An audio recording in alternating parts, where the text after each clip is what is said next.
Pranam everyone. Namaste.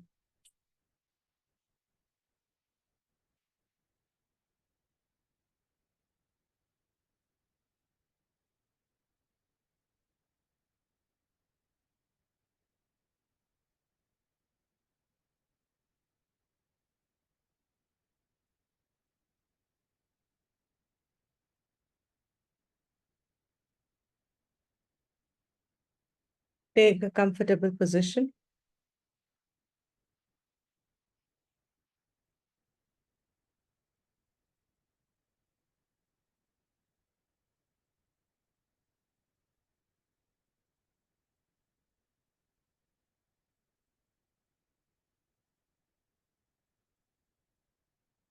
Start relaxing feet upwards.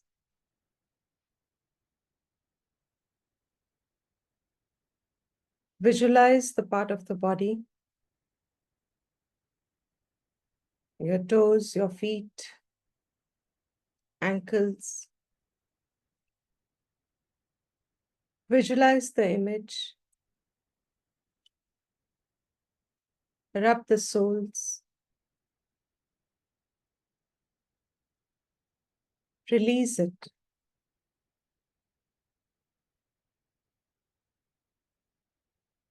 Move on to your calf,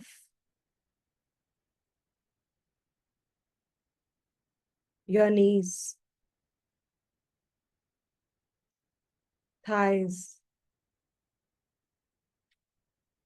hips,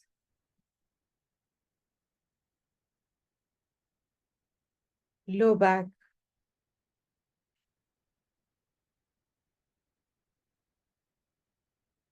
Travel your vision up the spine.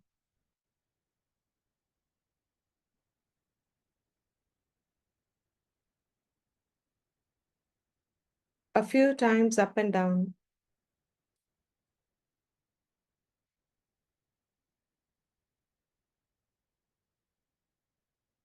Rub your shoulders.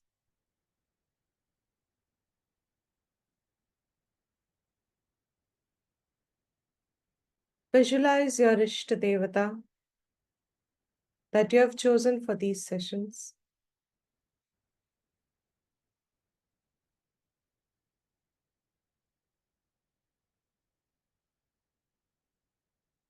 Offer your pranam.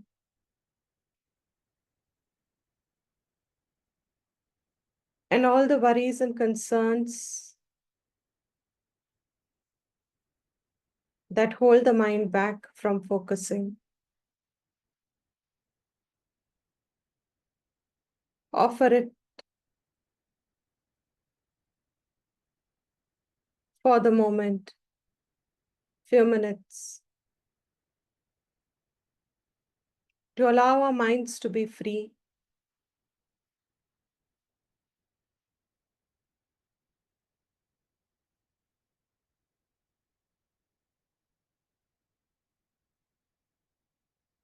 Visualize down the arms, your hands, your fingers, how they are placed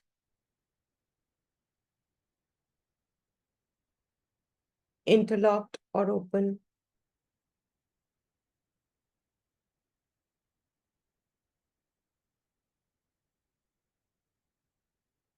Visualize the low neck,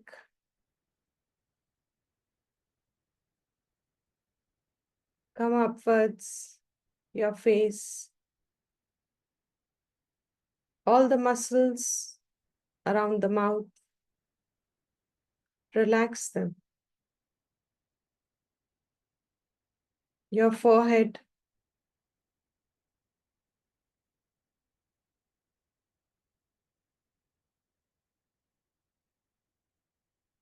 visualize your own scalp, rub it, massage it.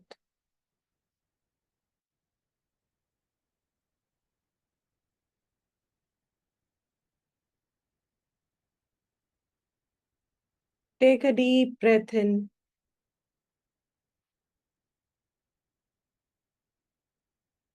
and out 5 times.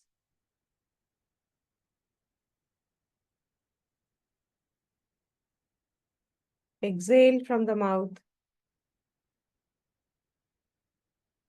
Inhale from the nose.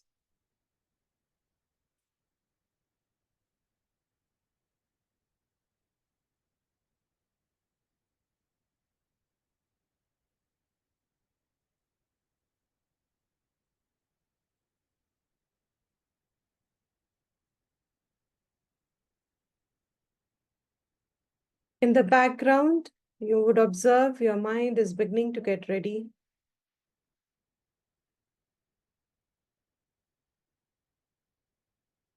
Maybe a little eager too.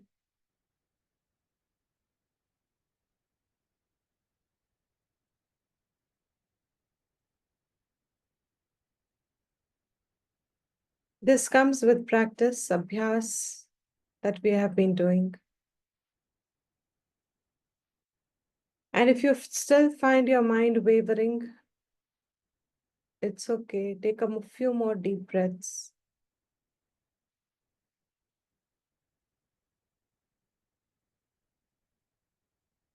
Remind to yourself the purpose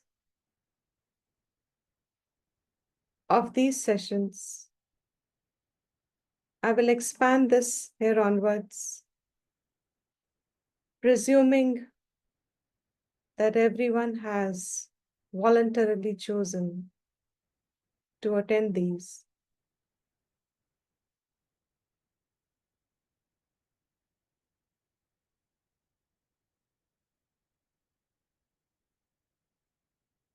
Remind yourself the purpose of life.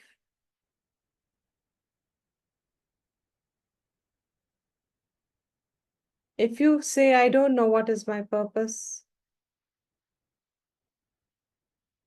then we borrow it from the Shastra.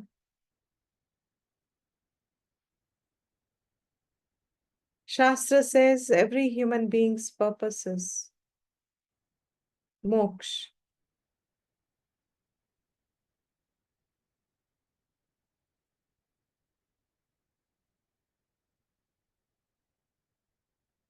Too far-fetched for me, if I think it is.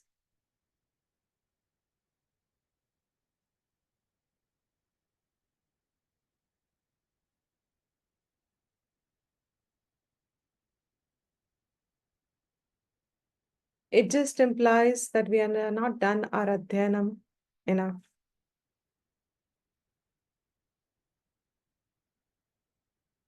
Vedanta is a very systematic process of study.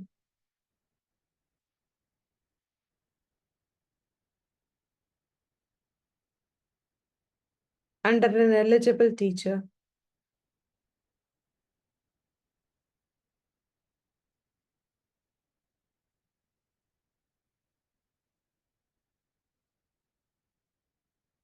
As we study the Dushravanam of these Vedantic texts,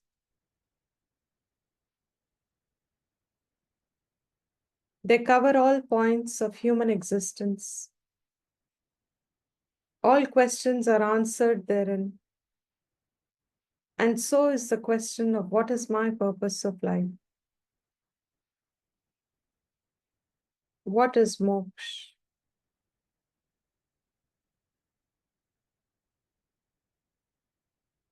But this does not become clear if I am not reflecting on it.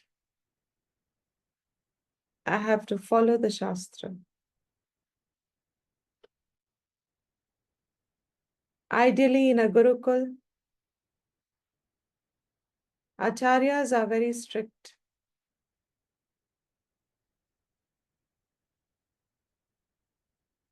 For they know that you have left everything from the world and come to seek something. But in the world, in group sessions, this technique has failed. So everyone has to learn to discipline and be strict by themselves. Our avidyas superimpose everything around us in that drishti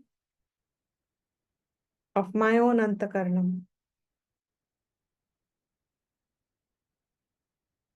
And so that manan aspect has to be done individually.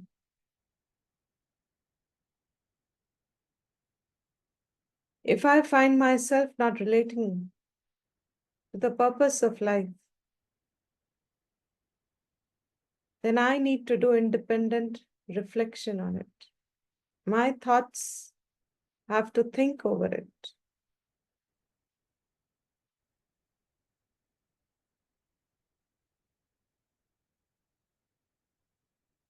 What is moksha?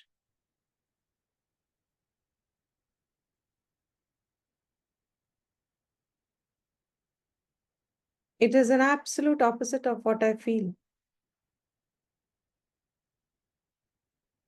every day. Between birth and death, whatever I feel, opposite of that is moksha.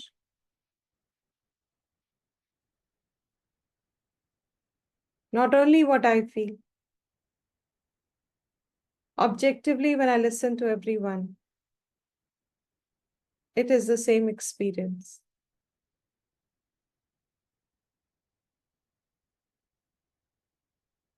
That bhav of incompleteness, of wanting something, desiring in particular, specific, hoping an everlasting happiness, life of ease and comforts, no struggles, ever in a state of anandam, living happily, healthy, with people around me that I love and cherish.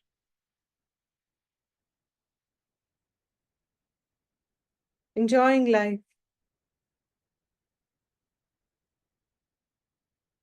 All this is what I want. Not only what I want, what everyone wants, is what I recognize when I look around, listen to others.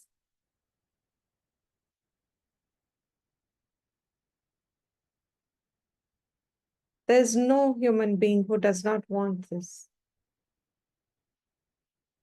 Some may be more articulate than this as well.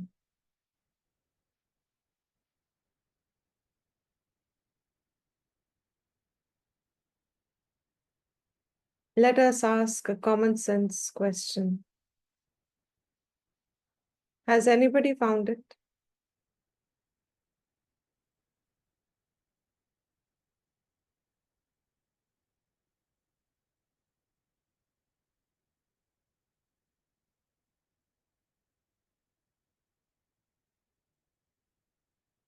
The answer to us is clear.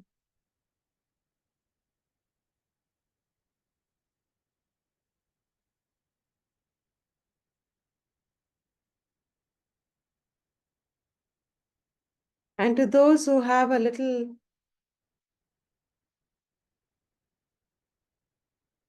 doubt, would say, I don't know, maybe. In that case, you have not observed enough.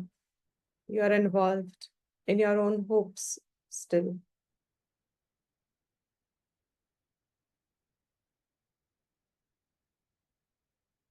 Objectively listening to people would mean standing apart from your own hopes and wants.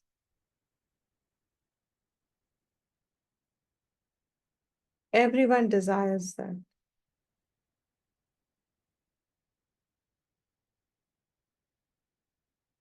No one has found it. It implies that all our methods that everyone is trying have all failed.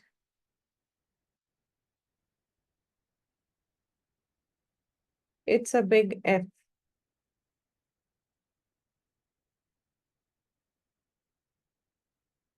What I want and how I am desiring to get it, or how I know to get it. All the approaches and methods that I may have tried, or others around me have seen trying. No one has concluded. I have found it.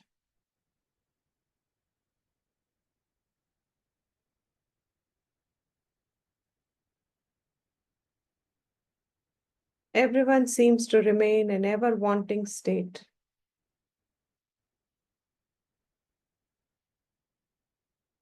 This wanting seems to be like a deep pit, endless. I reach one level of wants fulfilled and I generate another level. I seem to have it automatically.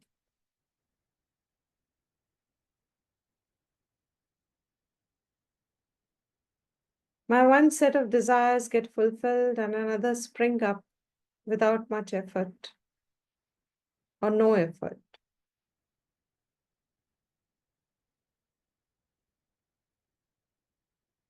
And once again, I start chasing,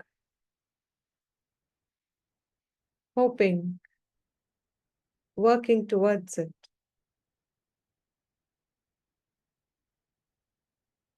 The absolute opposite of all this, if I can imagine and visualize, is moksha.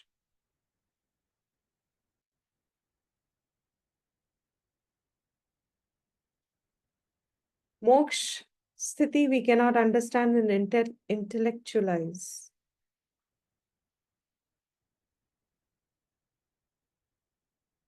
But what I can know about my own self and what I want, as clear as I can be about that, the entire realm of feelings and thoughts, desires, emotions, as much as I can be clear about all this and who I am, what I want. A jiva who is very, very clear about this, as clear as one can get, to that an extent, there is mumukshutvam.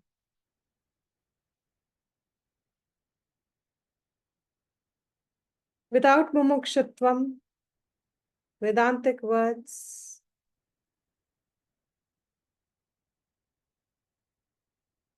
are knowledge, hoping that in time they will give us wisdom through whatever punyam it brings to us. It will carry us from one right place to another.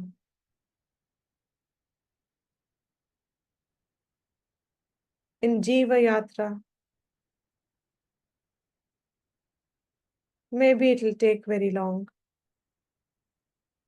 but it will keep me on the right path in life. The path of self-knowledge, moksha.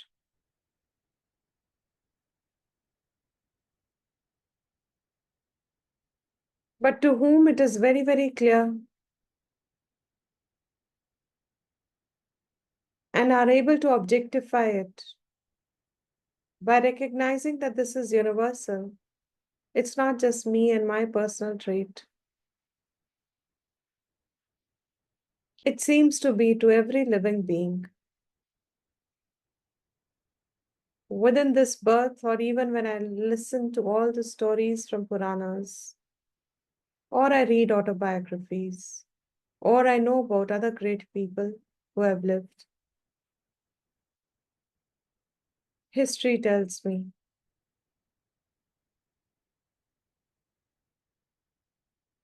no human being has found, and everybody is looking for the same thing.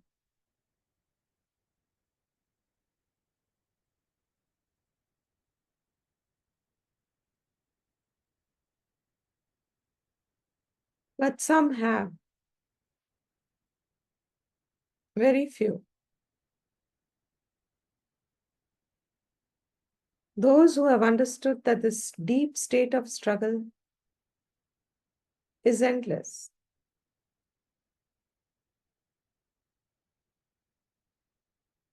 And they have been able to recognize that our efforts to free ourselves from the state don't work.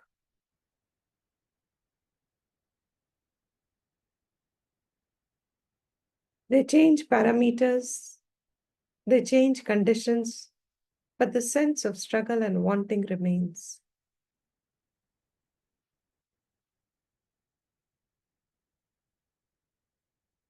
To whom this had become very, very clear, very few people in the Kali Yuga at least, their mumukshutvam becomes tibra. Their vivek shakti is sharp.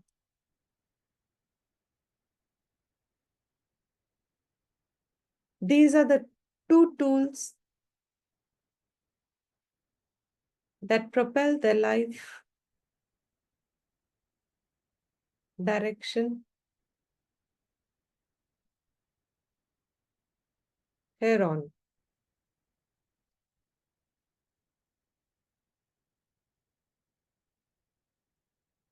If one is aware of the deep sense of struggle and has been able to successfully conclude that all my efforts never seem to end this, they become objective when they look around that everyone also has the same. It is no longer a personal issue.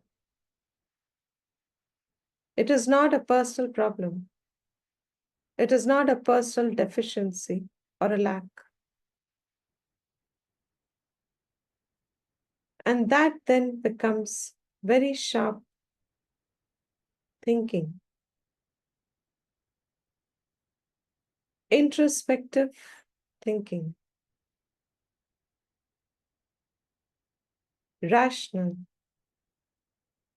logical, with a Tivra Mumukshutvam now, with Bhagwan's grace, the journey begins where all the words are already available in Srishti. All knowledge is already there. This Jiva becomes recipient to that knowledge now, that direction.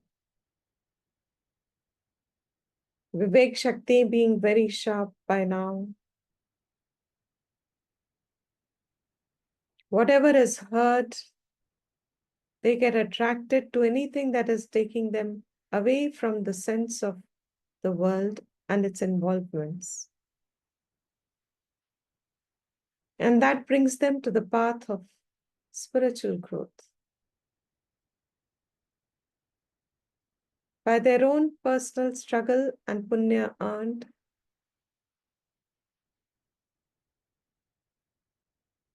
they get their own teacher, acharya, who may or may not be a guru. And if that acharya is a guru as well,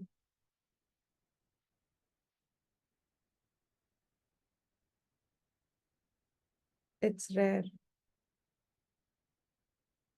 Earned by the seeker and the guru's prarabdha together.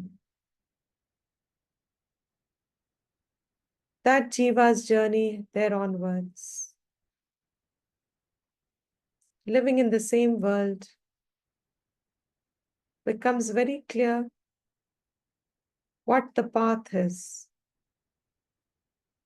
and how to traverse the rest of the journey.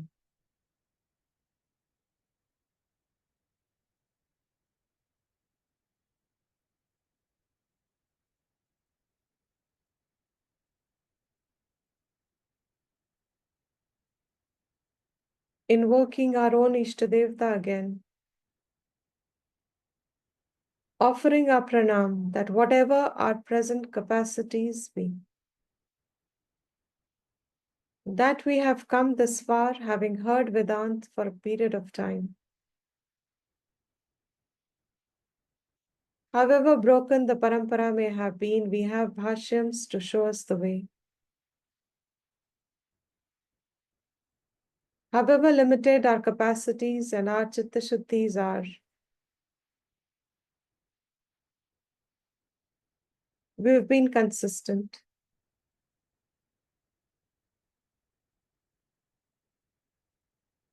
We offer this and express our own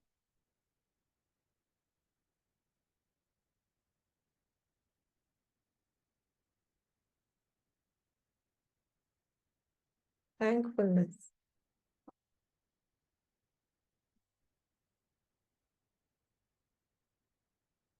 And here onwards understand that the Shravanam that has come in my life, the journey ahead is Mananam and Adityasanam, maintaining the state of Chitta Shuddhi. Bhashyakar has said, and I have experienced it myself,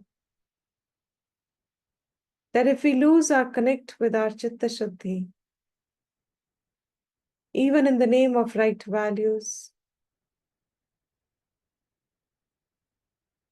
without Mananam,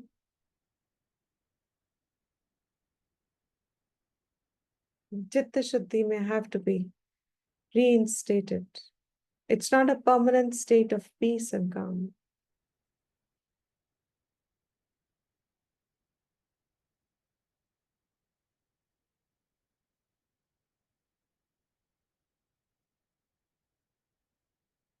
Our rishis took to the forests.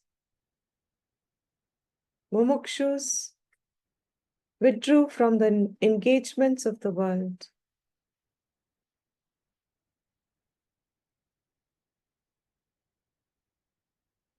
To maintain the state of Chitta Shuddhi, as you do deeper vichar,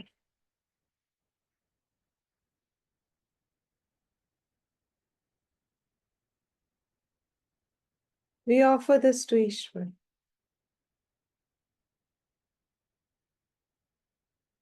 When I say we offer this,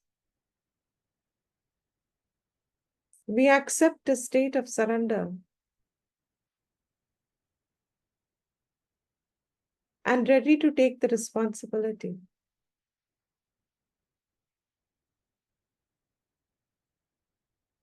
That Nididhyasan is a Purusha.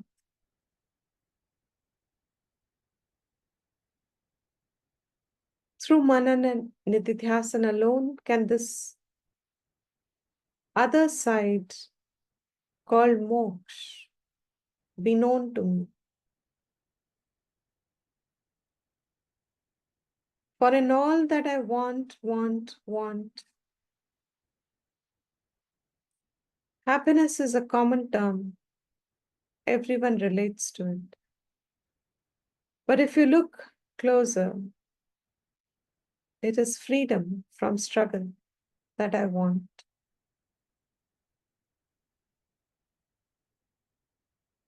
This ever-ending, constantly doing, wanting. The other side is freedom of all this, from all this. That freedom from all this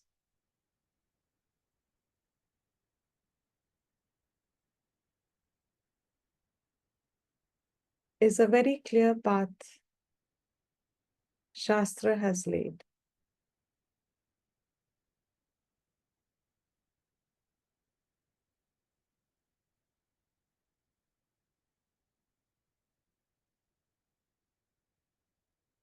The same sense of struggle we employ in this direction. We maintain the struggle of purifying our minds, of studying, of reflecting, of maintaining our environment around us, living in the world, where whatever is in my capacity, I do.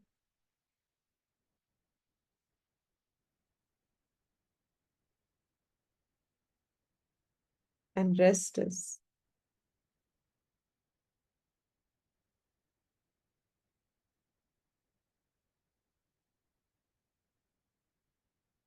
Accepted.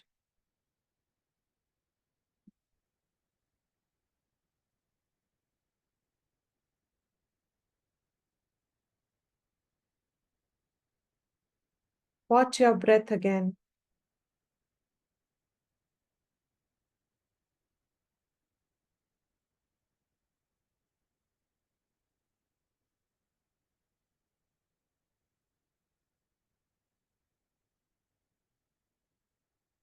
Who is this who feels a sense of struggle? Since birth till now,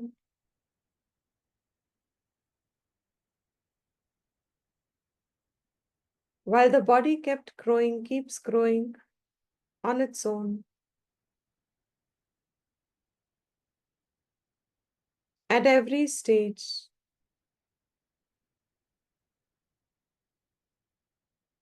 right through childhood,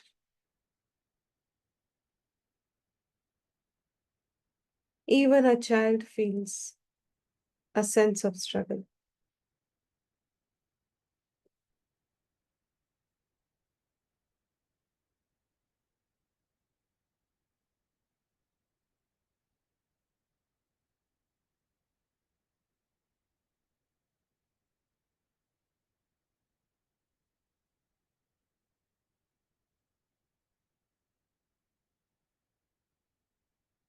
Who is this who's feeling it?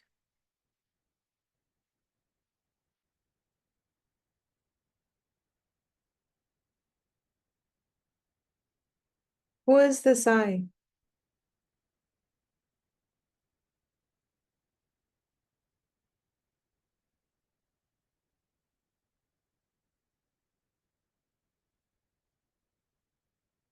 This I that was born with the birth of the body,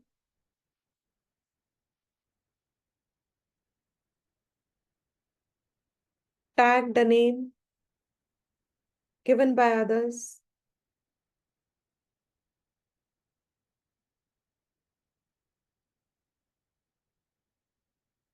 this I associated with the body, who is feeling the struggle? Get as clear as you can in your thinking.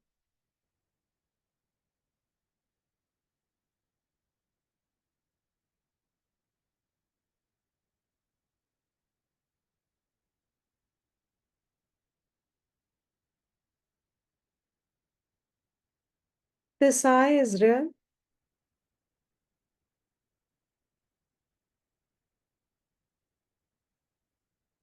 Is it ever present?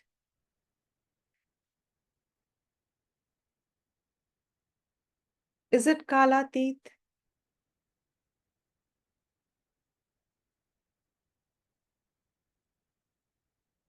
That answer should be from your Anubhav.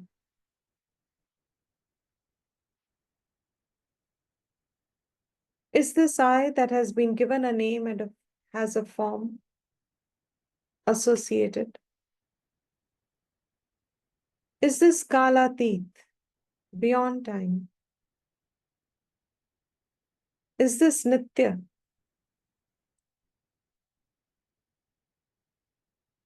Is it ever present?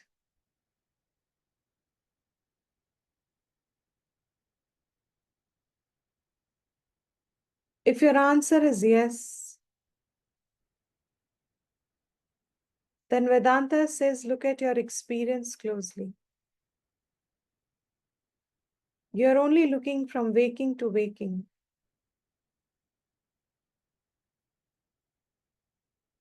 You're only accounting the wakeful state of your life. You have completely discounted in your reflection, in your thinking, the other experience also that you go through.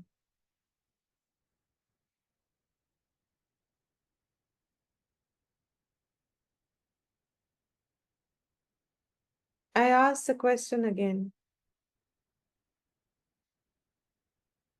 Is this I, which has a name given, associated with a form, that I feel is the answer to my sense of struggle? I am the one who struggles. I have been struggling. I am the one who wants happiness. I want to avoid pain. I want to avoid conflict. I want to avoid unhappiness. I want to avoid dukkha.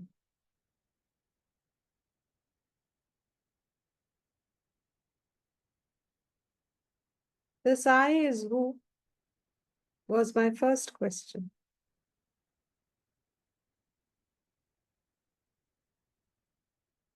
Who is this I in these statements?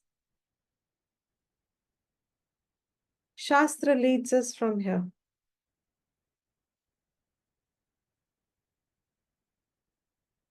This I, ask yourself, is this Nitya? Is this real? Real means it has to be always there, ever present, changeless. That's the definition of real.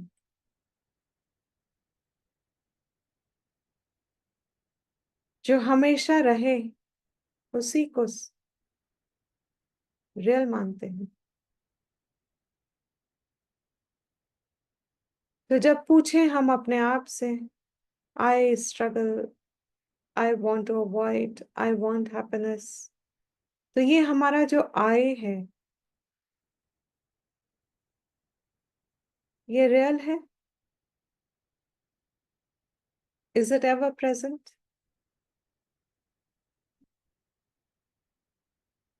Correlate it with your experience. Your answer should come from your experience. If your answer is yes, it is ever there, then Shastra takes a step forward. No. But dear child, you're only looking at one part of your experience. You're only looking at yourself from your waking to waking. The continued cycle is only of your waking. When you wake up and when you sleep, that waking cycle is what you're seeing continuous. In that waking cycle, you are a struggler.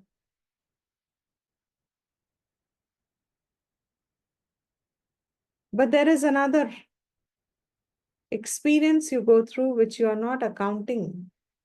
You're not recognizing. In fact, till Shastra brings it to us, we take our dream state, yes, to be a part of me. Sleep also to be a part of me. But I don't count them as real. They are there, I don't know anything about them. So the real is only waking to me. So the I cycle of mind that seems to be in struggle is only in the waking.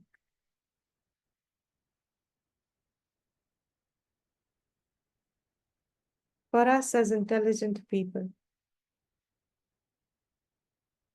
the answer shoots through us then.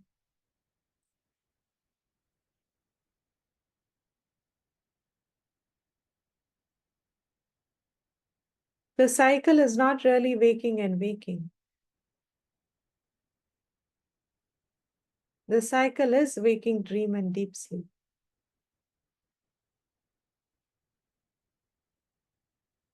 That's how I feel now. Having heard over the years,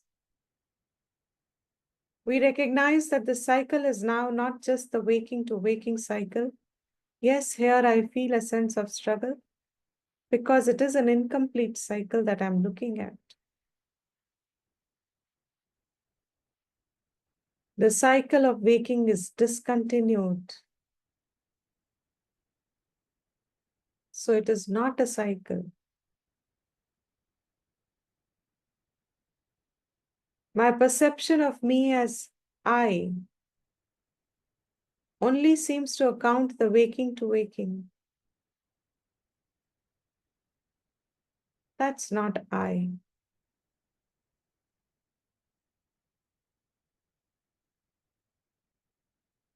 Waking to waking is not a cycle. Waking is not replaced by waking. Waking is replaced by dream or sleep, which as we move forward is undefined further. But for now,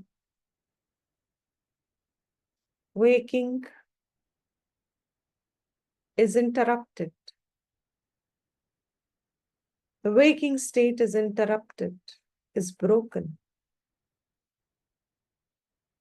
and replaced entirely by dream or sleep. So the I that was there along with in the waking answer shoots through us also got interrupted, broken. The sense of I got broken. This sense of I is not there in the dream.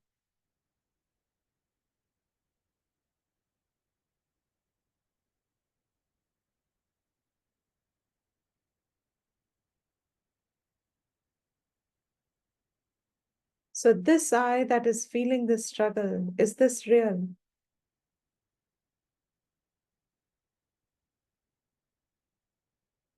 It gets broken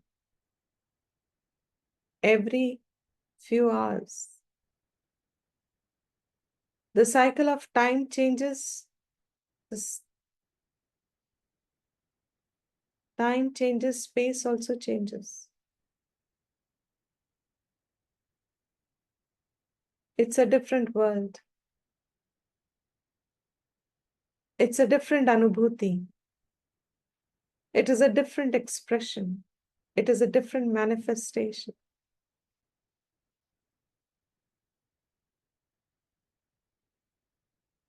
So if this I is broken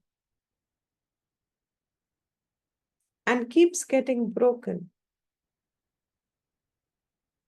I see it as continuous. But if I account the dream and the sleep state, I realize that this I, the struggler, I, the wanter, I associated with the body and name, with my family and friends, I having these possessions, I wanting this, all this gets broken.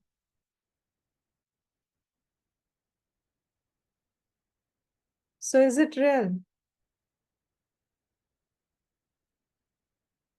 And if this is not real, it's kind of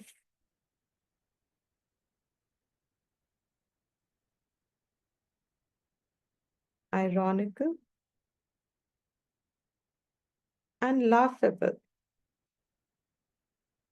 that my sense of struggle is real. How does that become real?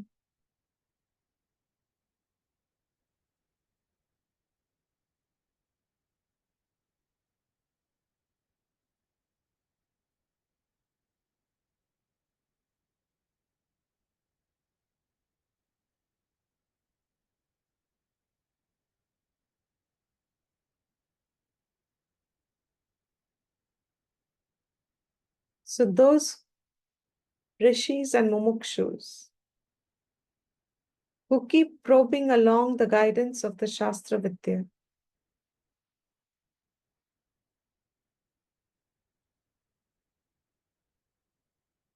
their Vivek Shakti follows very closely the steps that Shastra unfolds to us.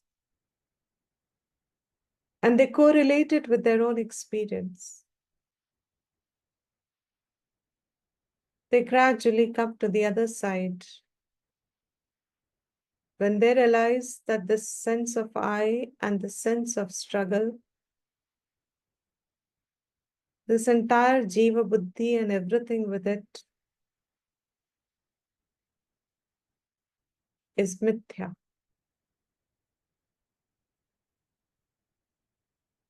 My waking state and me calling myself this individual in the waking state, this thinking is mithya.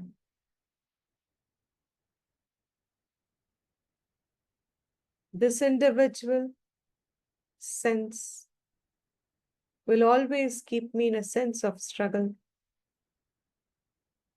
Because it is this sense of struggle that brings me to the path of struggling for the right thing. And I come to the point where I recognize that this I is not bound in time and space. The I that I am, the Nitya I,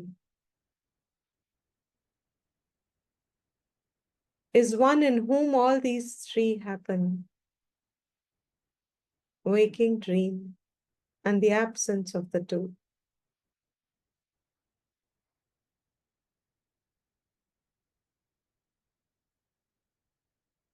So while there is a Jagrat Avastha, and I am a waker who thinks I am an individual, will never find completeness keeping this individual who will go on doing things. But the same sense of struggle and wanting to know, the same individual through sincerity and persistence arrives at Vedanta Shravanam, Paramparik Shravanam, and is fortunate if they have the capacity to study.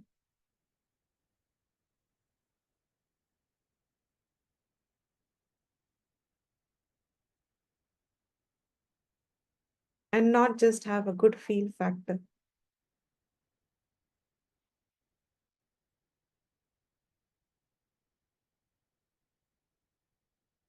Then they come to recognize in time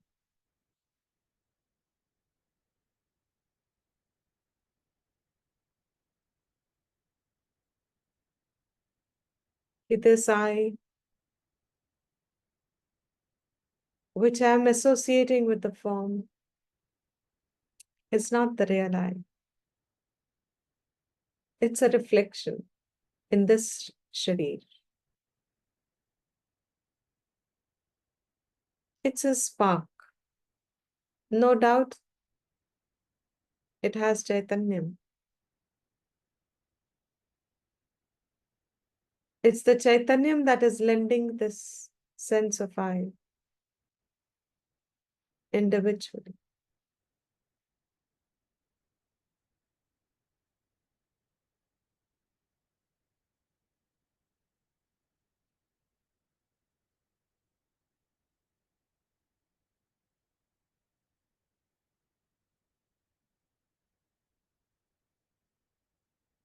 When this I is discovered as whole Nitya I,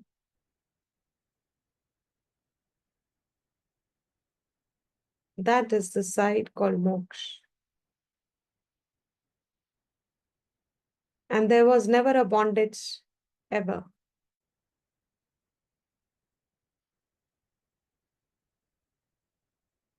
All this sense of want and struggle is mithya. But we cannot live with that notion. We have to discover it. We have to know it.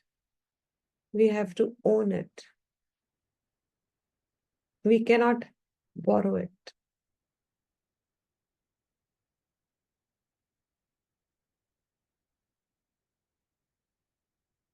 Our acharyas and parampara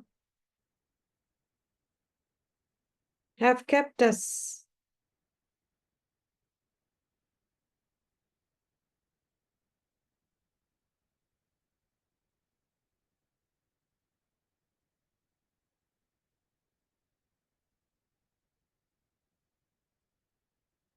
our acharyas and parampara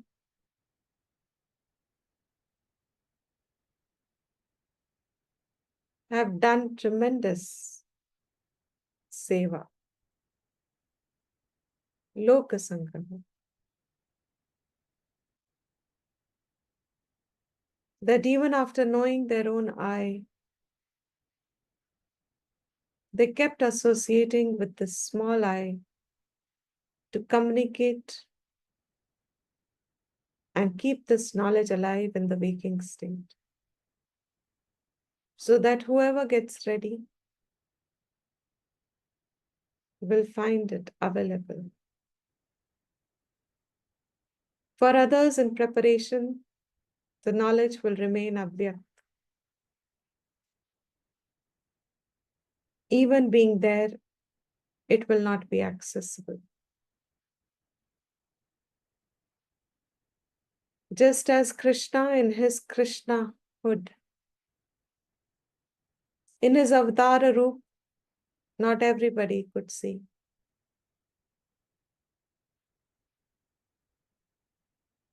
For everyone else,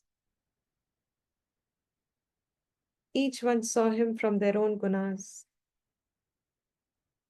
For Shakuni and Duryodhanas, he was kapati, manipulative, assertive, wicked.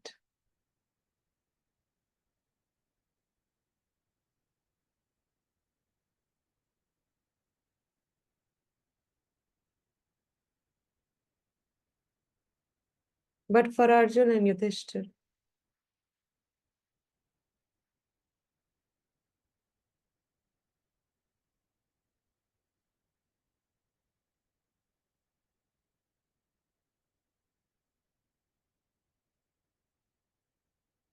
the Pandavas, and for Arjuna, and for Hanuman,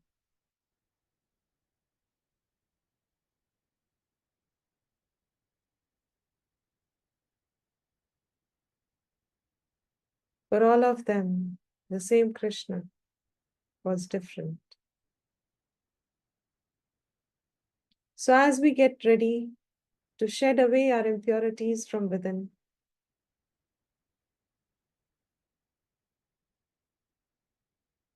so far as long as there is a mumukshu,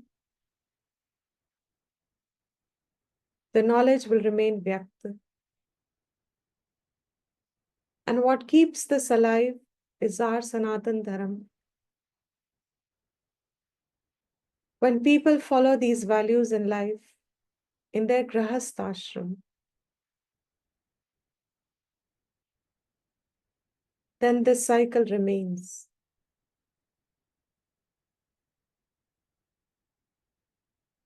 Srishti is upheld.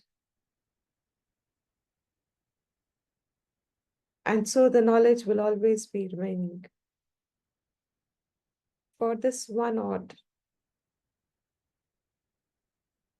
matured being.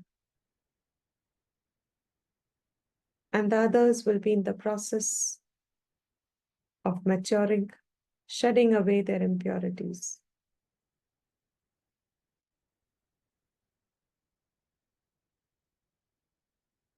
Watch your breath.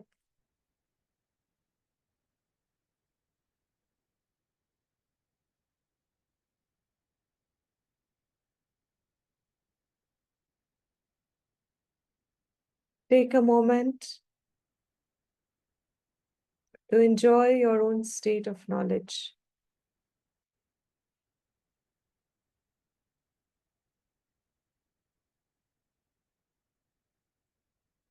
In that knowledge, the plurality is dissolved. The Triputi is also dissolved of Jiva, Jagat, and Ishwar.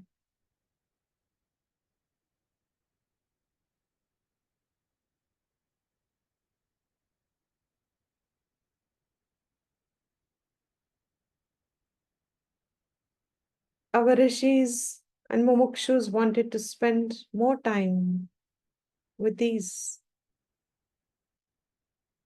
and with recognition, and less time with survival and interaction. And so they kept retreating away from society to fulfill the life purpose. And that is the highest Purusharth.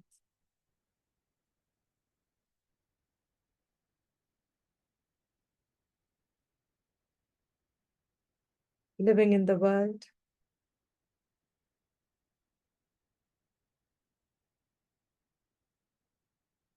we may pick up our own upadhis, but we offer this Purusharth to Ishwar. I will chant Om once to conclude. To pick up our own upadhi again for Vyavaharik realm, or we choose the day for Chitta Shuddhi and Adhyayanam.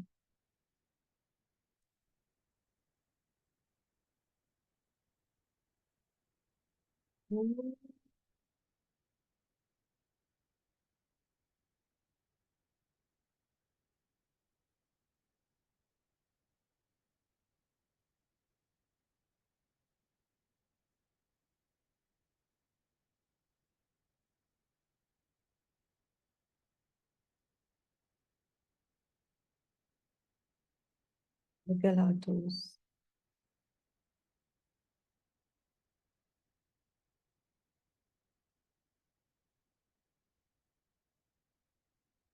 Open our eyes.